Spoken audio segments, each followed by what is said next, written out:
800 కోట్ల భూమికి ఎసరు సర్కారు జాగాకు నకిలీ పొసెషన్ సర్టిఫికెట్లు ధృవపత్రాలు సృష్టించిన దళారుడు పట్టాలు ఇప్పిస్తామంటూ కోట్లలో అడ్వాన్సులు వసూలు ఈ భూమిని ప్రభుత్వ గోశాలకు కేటాయించడంతో అక్రమం వెలుగులోకి ఓకే అది 800 కోట్ల విలువైన సర్కారు భూమి ఏకంగా దానికే దళారులు ఎసరు పెట్టారు నిజంగా చెప్తున్నా ఈ ప్రభుత్వం వచ్చిన తర్వాత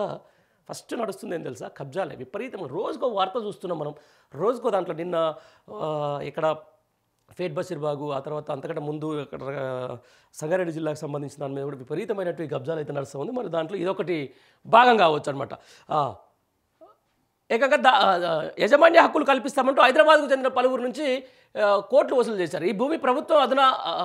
అధునాతన గోశాల నిర్మాణానికి ఎంపిక చేసింది దాంతో ఇన్నాళ్ళుగా తెర వెనుక సాగిన క్రమం వెలుగులోకి వచ్చింది రంగారెడ్డి జిల్లా మొయినాబాద్ పురపాలిక పరిధిలోని ఎన్కేపల్లి సమీపంలో 180 సర్వే నంబర్లో సర్కారు భూమికి యజమాన్య హక్కులు ఇస్తామంటూ దళాలను మోసగించినట్టు రెవెన్యూ విచారణలో బయటపడతా ఉంది రైట్ వీళ్ళు ఏం చేస్తారు తెలుసా సిటీ అవుట్స్కట్స్కి సంబంధించిన దాని మీద ఎమ్మెల్యేలు ఎవరైతే బీఆర్ఎస్ పార్టీ నుంచి గెలిచిన ఎమ్మెల్యేలు అందరూ కూడా కాంగ్రెస్ పార్టీలో నయానో భయానో అయితే పెట్టుకొని వాళ్ళందరితో ఏం చేస్తారు ఇప్పుడు ఎందుకంటే ఫస్ట్ ఆఫ్ ఆల్ కబ్జా పర్వం చేయాలి కబ్జా పర్వం పెట్టాలంటే కూడా సిటీ అవుట్స్కట్లో భూములు ఉంటాయి ఆ అవుట్స్కట్స్ భూమికి సంబంధించిన దాని మీద ఎప్పుడు బాగా మీరు చూస్తున్నట్టు మొయినాబాద్ సంగారెడ్డి పరిధిలో కూడా ఎక్కువ ఈ పరిధిలోనే ఎక్కువ చేవెళ్ళ ఆ తర్వాత కొన్ని ప్రాంతాలను మాత్రమే చూజ్ చేసుకున్నారు ఆ చూజ్ చేసుకున్న ఎమ్మెల్యేలు అందరూ కూడా ఆ తర్వాత పటాన్ చెరువు ఇట్లాంటి ఏరియాలకు సంబంధించిన ఎమ్మెల్యేలను ఎప్పుడో వాళ్ళు నయానో బెదిరించుకొని ఈరోజు కాంగ్రెస్ పార్టీలో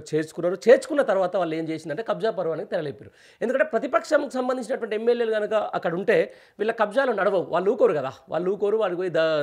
ధర్నాలో రాస్తారోకలో లేకపోతే దానికి సంబంధించిన దాని మీద చేస్తూ ఉంటారు కాబట్టి ఆ ఎమ్మెల్యేలను ఫస్ట్ మన కాంగ్రెస్ పార్టీలో గుంజేసుకున్న తర్వాత అక్కడ ఏది పడుతుంది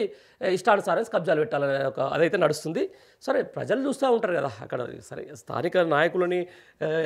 మభ్యపెట్టొచ్చు స్థానిక నాయకుల్ని మేనేజ్ చేస్తుండొచ్చు కానీ ప్రజలైతే ఖచ్చితంగా గమనిస్తూ ఉంటారు